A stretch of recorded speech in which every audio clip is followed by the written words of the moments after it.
Dalam menjalankan hidup, saya punya prinsip ya, bersama dengan tim kita semuanya adalah diparingi sehat, kudu manfaat. Itu dari mulai bangun jam 4 pagi sudah mulai memerah, siang mereka mencari rumput, sore mereka memerah lagi, dan malam istirahat. Begitu terus selama 365 hari sepanjang tahun. Tentu ironis rasanya kalau mereka pada saat harus menaikkan kelas anaknya, menyekolahkan anaknya, mereka tetap harus jual aset. Sehingga dari situ kita berangkat. Sweet Sunday, asik, yes! Kita percaya bahwa Tuhan Yang Maha Esa selalu melihat perjuangan dari hamba-hambanya.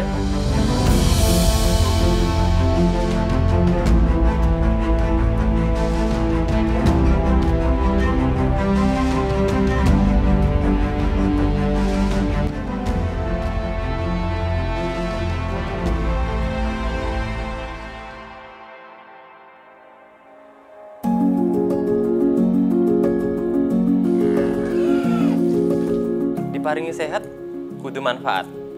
Artinya, setiap kesempurnaan dan umur nih yang diberikan Allah kepada kita, itu tentu ada maksudnya.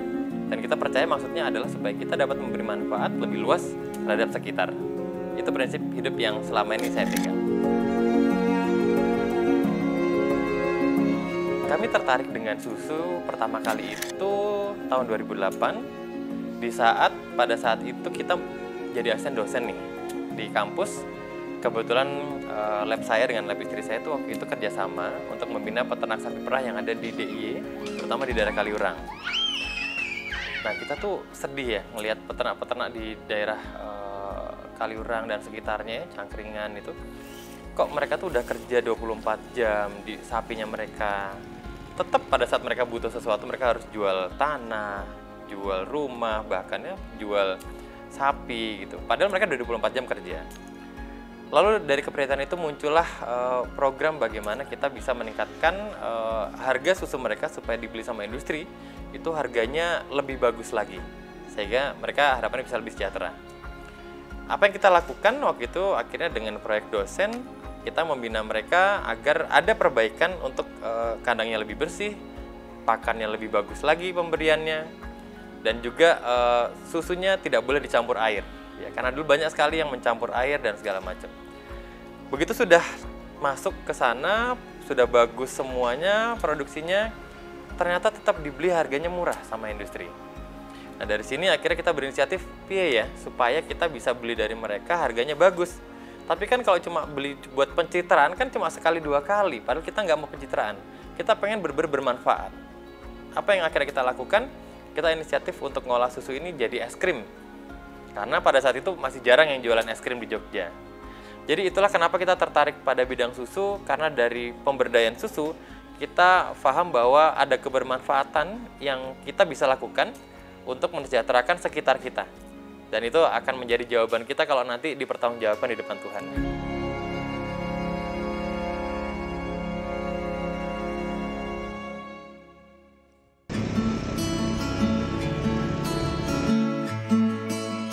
Jadi mulai usaha tentu banyak kendala ya, cuma kita lebih senang menyebut kendala ini tantangan gitu ya, agar kita lebih semangat. Apa saja tantangannya? Pertama sudah pasti adalah kita permodalan. Dimana-mana kalau kalian tanya pasti modal ya, bahkan sampai sekarang pun ditanya pasti banyak yang bilang modal. Tapi perlu diketahui bahwa modal yang kita sepakati, modal itu bukan uang sebenarnya. Modal itu sebenarnya adalah ide, kemudian kemampuan kita untuk presentasi, menuangkannya dalam proposal, dan kemampuan melobi. Ini yang menjadi patokan modal bagi kami. Kebetulan fokusnya Sweet Sunday itu mainnya di Horeca atau hotel, restoran, kafe, dan catering. Plus juga bahan kami itu kita perkenalkan tidak 100% lokal, tapi 120% lokal. Jadi tentu akan ada yang nanya, kenapa kok 120%? Karena kita berharap justru ditanya. Kita akan jelaskan bahwa petani peternak yang kami ambil bahannya itu kita bisa jelasin semua. Namanya Pak siapa, luas lahannya berapa, punya sapi berapa, semua kita bisa jelaskan. Termasuk petani-petani stroberi, coklat, semuanya kita bisa jelaskan.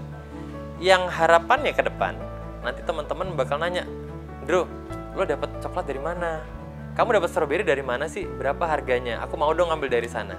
Sehingga tercipta Indonesia swasembada pangan, nggak perlu lagi impor dari luar negeri.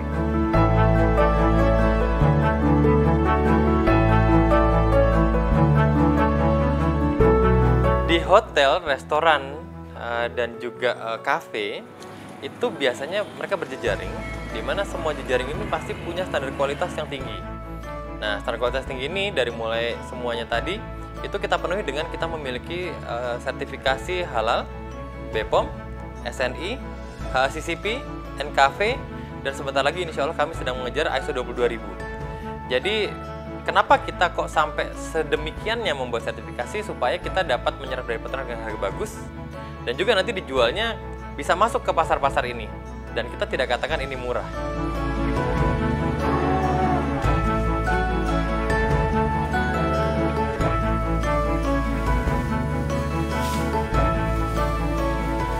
Setiap dari kita sekarang sedang dituntut untuk dapat mengembangkan usahanya masing-masing.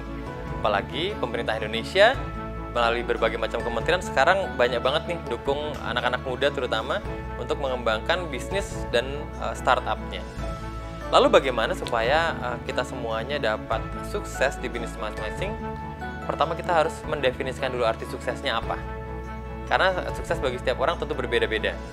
Bagi Sweet Sunday sendiri, sukses itu adalah bagaimana kita dapat memberi manfaat sebanyak-banyaknya kepada masyarakat. Kenapa? Karena usaha yang bermanfaat adalah usaha yang dibutuhkan masyarakat. Dan usaha yang dibutuhkan masyarakat pasti dibeli. Oke? Jadi stop memulai usaha karena tren. Start memulai usaha dengan permasalahan yang ada di lapangan apa, kemudian kita pecahkan. Itu kunci dari keberhasilan suatu usaha. Yang namanya pengusaha itu tidak boleh menyerah karena kita hanya kenal 2B. Berhasil atau belajar. Kita nggak kenal kata gagal. Pada saat kita melakukan sesuatu strategi dan ini tidak seperti yang kita harapkan hasilnya, maka itu namanya belajar, bukan gagal. Belajar untuk besok bisa lebih perfect lagi. Ada sedikit cerita, di saat pertama kali kami mengirim ke Jakarta, kami dulu belum mengetahui yang namanya truk berpendingin. Kita belum tahu yang namanya pengiriman itu bisa pakai dry ice dan segala macam. Lalu kami nekat mengirim dengan cara freezer kami naikkan ke atas mobil pickup gitu ya. Lalu es krimnya kami taruh di dalam freezer, kami tutup, kemudian kami berangkat ke Jakarta. Alhamdulillah sampai Jakarta hancur semua.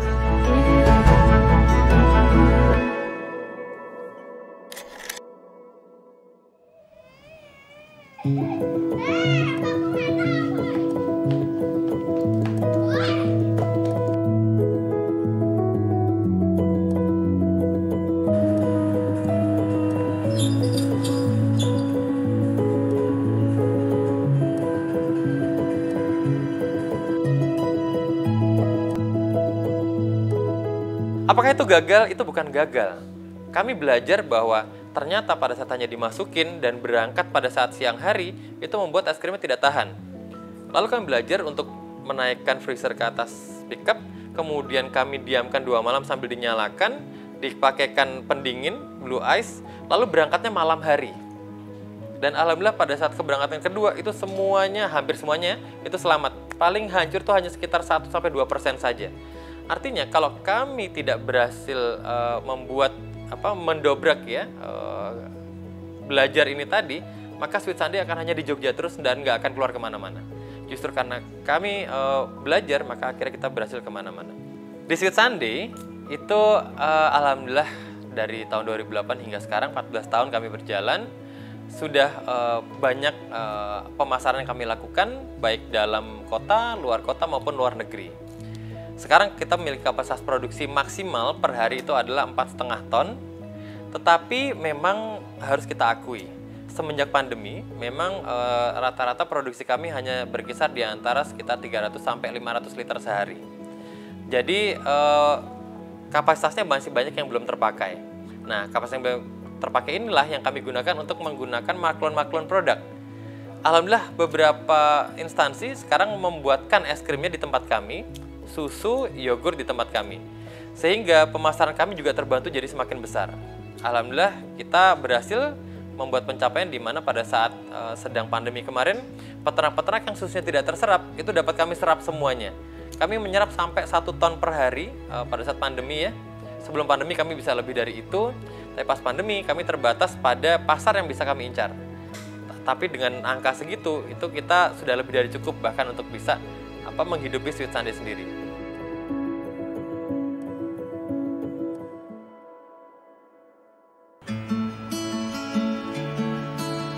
Dengan berkembangnya Sweet Sunday, tentu banyak pertanyaan, siapa sajakah yang berjasa dalam perkembangan Sweet Sunday? Kami sampai tidak bisa berkata-kata karena terlalu banyak pihak yang memiliki andil besar dalam pengembangan Sweet Sunday. Dimulai dari lingkungan paling dekat dengan kami adalah keluarga, di mana keluarga kami tidak menyerah pada saat kita sedang jatuh-jatuhnya. Bahkan orang tua kami di saat awal kita bisnis ini tidak menunjukkan hasil yang baik, bahkan tidak menjanjikan, tapi terus percaya dan mensupport bahwa dengan anaknya serius dan sungguh-sungguh, insya Allah pasti akan ada hasil baik yang dicapai. Terima kasih kepada Bapak Ibu dan juga Papa Mama ya, keluarga kami. Di luar itu ada juga teman-teman di sekitar kami yang terus mensupport produk kami, bahkan di saat resep kami belum seenak sekarang, bahkan saat pengalaman kami belum sebanyak sekarang, bahkan sebelum kami memiliki pendapatan seperti sekarang, semua sudah tulus mensupport kami. Jadi dari sana kami timbul kekuatan untuk ayo kita harus terus maju. Peternak-peternak sapi perah di mana mereka terus mendoakan kita, dan terus pada saat kami bertemu mereka menunjukkan yang tadinya mau menyerah kemudian tidak jadi. Ini juga menjadi pacuan bagi kami untuk bisa terus maju. Dosen-dosen kami dan banyak sekali guru-guru kami yang tidak bertitle guru, yang sudah mau mendidik kami bahkan tanpa imbalan apapun. Semoga imbalannya semuanya dibalas oleh Tuhan Yang Maha Esa dan semuanya diberikan sukses berkah berlimpah selalu. Terlalu banyak pihak-pihak yang berjasa untuk Sweet Sunday, jadi Sweet Sunday bukan punya saya dengan Yuki. Ini adalah milik seluruh Indonesia. Untuk itu kita berjuang agar Indonesia bisa swasembada susu. Circle pertama yang paling menentukan untuk keberhasilan bisnis Sweet Sunday itu adalah istri saya. Ya. Kenapa? Karena istri saya pada saat kita kuliah dulu, kebetulan istri saya anak tunggal. Bapak ibunya cukup terpandang, gitu ya. Sedangkan saya pada saat itu belum ada pencapaian apa-apa. Istri saya lulus duluan, sedangkan saya masih lama lulusnya pada saat itu.